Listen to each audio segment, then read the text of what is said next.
Police তাদের salute করছে, sir ডাকছে, লজ্জা লজ্জা, পশ্চিমবাংলার লজ্জা। কিছু কিছু মানুষের প্রোটেকশনের জন্যে ফ্রন্ট এসকর্ট, রিয়ার এসকর্ট, একগাদা পুলিশ এগুলো দিয়েছিলেন মমতা ব্যানার্জি। কেন?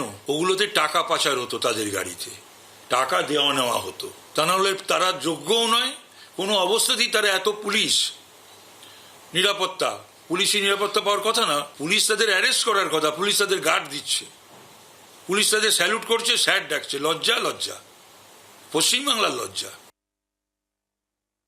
বীরভূমের এই টুলু মণ্ডল, বীরভূম তো ওনার মামার বাড়ির এলাকা, বীরভূমে বহুবার যেতেন উনি, এবং এই টুলু মণ্ডল সম্পর্কে কেউ কিছু জানতে পারলো না। এটা হয় নাকি কখনো? সম্ভব নাকি?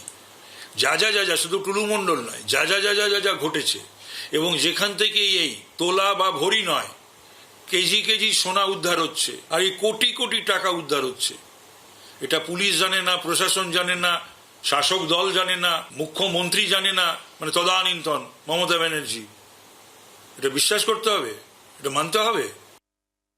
শ্রেয়সী রয়েছেন আমাদের সঙ্গে এই মুহূর্তে টেলিফোনে। শ্রেয়সী, তার মানে মন্ত্রী এটাই বলতে চাইলেন যে সবার অগোচরে হয়েছে এরকম কিছু নয়, সবাই জানতেন, এবং পরে হয়তো দেখা যাবে ভাগ বাটোয়ারাও অনেকে পেয়েছেন, তাই তো?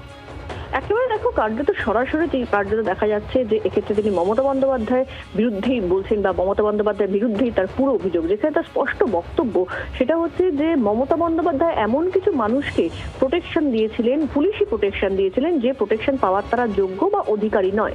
এক্ষেত্রে তাদের সামনে থাকতো পুলিশের এসকর্ট গাড়ি, পেছনে থাকতো পুলিশের এসকর্ট গাড়ি, সঙ্গে থাকতো প্রচুর পুলিশ, যারা সেই সব ব্যক্তিদের সারাক্ষণ স্যার স্যার বলে ডাকতেন। কিন্তু কেন তাদেরকে এই প্রোটেকশন দেওয়া হতো? সেক্ষেত্রে তাপস রায়ের স্পষ্ট অভিযোগ যে এরা মূলত এদের গাড়ি করে টাকা পাচার করতেন, সেই কারণেই কিন্তু কার্যত মমতা বন্দ্যোপাধ্যায় এদেরকে প্রোটেকশন দিয়েছিলেন, এমনটাই কিন্তু অভিযোগ করছেন তাপস রায়। অনেক ধন্যবাদ শ্রেয়সী। আমরা সুগন্ধবাবু, টেকনিক্যালি এটাই দাঁড়াচ্ছে যে একেবারে একটা দুর্নীতির পিরামিড, সেই পিরামিড থেকে একটা ভীষণ অর্গানাইজড সিন্ডিকেট ছিল। একা টুলু মণ্ডলের পক্ষে এটা অসম্ভব।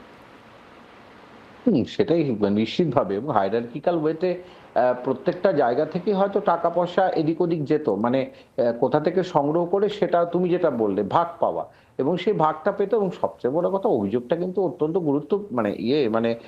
গঠিত বিষয় যে একটা সরকার এমন এমন লোককে নিরাপত্তা দিয়েছে যাদের নিরাপত্তার কোনো প্রয়োজন নেই এবং তাদের যোগ্যও নয়, এবং তাদের এসকর্ট করে গাড়ি নিয়ে যাওয়া, যেটা বলছেন উনি, কারণ এর মাধ্যমে হয়তো টাকা পয়সা এখান থেকে এদিক হতো। এবং সবগুলোই হচ্ছে এই বিভিন্ন খনি, খাদান, পাথর, সব জায়গা থেকে। কারণ টুলু মণ্ডলে এই টাকা সে একাই আত্মসাৎ করতো বা করেছে সেটা নয়। ধরো টুলু মণ্ডল 10 টাকা ইনকাম করেছে, সেখান থেকে হয়তো তার কাছে 8 বা 7% রয়েছে, বাকিটা তারা বিভিন্ন জায়গায় দিয়েছেন। মমতা বন্দ্যোপাধ্যায় এবং পূর্বতন সরকার এর দায়ভার কখনোই অস্বীকার করতে পারে না। টুলু মণ্ডলের মতো মানুষ তৈরি হবে কেন, যেখানে সাধারণ মানুষের নাভিশ্বাস হয় জীবন, প্রতিটা দিন চালাতে, জীবিকা নির্বাহ করতে, সেখানে এই টুলু মণ্ডলের মতো মানুষ বহাল তবিয়েতে রাজার মতো ছিলেন, এবং বিভিন্ন জায়গা থেকে তার যে দুর্দান্ত প্রতাপ, তারকে কোনো জায়গায় আটকানো পর্যন্ত যায়নি।